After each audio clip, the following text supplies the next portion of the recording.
చైనాలో N V products ఎలా అమ్ముతారు అనేది ఇది పిగ్ బీఫ్ ఇక్కడ లాంగ్ స్టాండింగ్లో మనకు జంతువులు చేయకూడలాగా వీళ్ళు ప్యాకింగ్ చేసి అంటే మనకి చికెన్ ఏంటంటే రోడ్ల మీద హ్యాంగ్ చేసేసి వాటి మీద దోమలు ఈగలు ఎన్ని ఎలా ఉన్నా సరే కూడా ఇంకా no food SI control office వాళ్ళు కూడా నో కంట్రోల్ అనమాట. ఎవరి మీద కంట్రోల్ ఉండదు, ఎవరి ఇష్టం వాళ్ళు ఉండొచ్చు. అందువల్ల మనకి డిసీజెస్ అన్నీ కూడా ఇండియాలో ఉంటాయి. మొత్తం డిసీజెస్ అన్నీ కూడా ఇండియాలోనే ఉంటాయి అన్నమాట. ఎందుకంటే వీళ్ళు సంపాదించింది మళ్ళీ దాని ద్వారా సంపాదించుకోవాలి.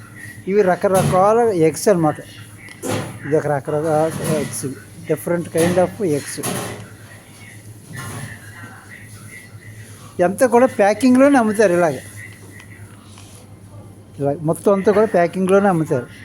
ఓపెన్గా మాత్రం ఎక్కడ అమ్మకూడదు కూడా, రూల్ అది. ఈవెన్ లెగ్స్తో సహా అంత ప్యూరిఫై చేసి అంత నీట్గా. ఇంకా వింగ్స్ ఇదిగో ఏదో డక్కలాగా ఉంది. ఇది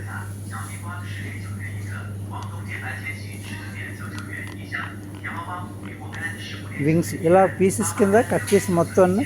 ఇక కైమా మనకి ఈగలు దోమలు వాటి మీద తినేస్తాం.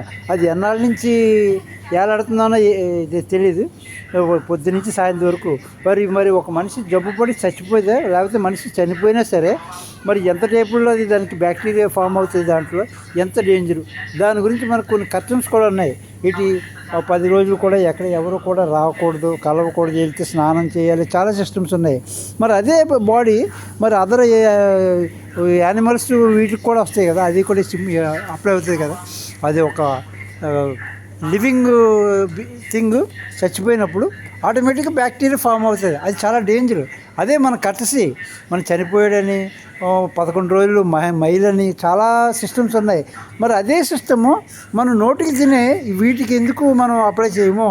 వీటిలో కూడా ఫుల్ బ్యాక్టీరియా ఉంటుంది, చాలా డేంజర్ అనమాట. అంటే ఎంత కూడా ఎస్టాబ్లిష్మెంట్ మనకు ఉంది. ఫుడ్ FSSAI అనేసి, food safety standards of India అనేసి ఒక ఈ ఆర్గనైజేషన్ కూడా ఉంది. అసలు వీళ్ళు ఎక్కడున్నారో అసలు ఇలాంటిది ఉందా అని కూడా ఎవరికి తెలియదు. మరి వీళ్ళు కానీ పోలీసు కానీ వీటి మీద కాన్సన్ట్రేషన్ లేదు, ఎక్కడ కూడా వీళ్ళ మీద కంట్రోల్ లేదు. ఎగ్స్ కూడా ఫుల్ వాటర్లో క్లీన్ చేసి వీళ్ళు ప్యాకింగ్ చేస్తారు. మనం ఫారం నుంచి డైరెక్ట్గా అది గుడ్డు పెట్టగానే దాని మీద ఎంత చెత్త ఉన్నా సరే యాజిటీజ్ అది పట్టుకొని తీసి అమ్మేస్తారు. ఈవెన్ వెజిటబుల్స్ కూడా ఇలా ప్యాకింగ్ చేసి అమ్ముతారు.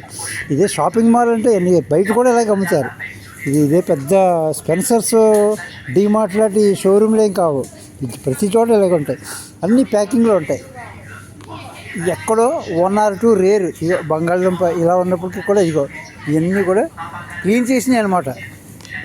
క్లీన్ చేసిన ప్రొడక్ట్స్ ఇలాగ అమ్ముతారు. మొత్తం ఇలా ప్యాకింగ్ చేసి అమ్ముతారు. చెయ్యాలి, అది రూల్. అది మన హెల్త్.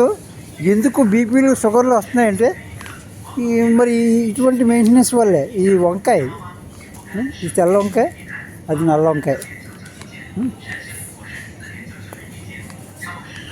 కొత్తిమీర,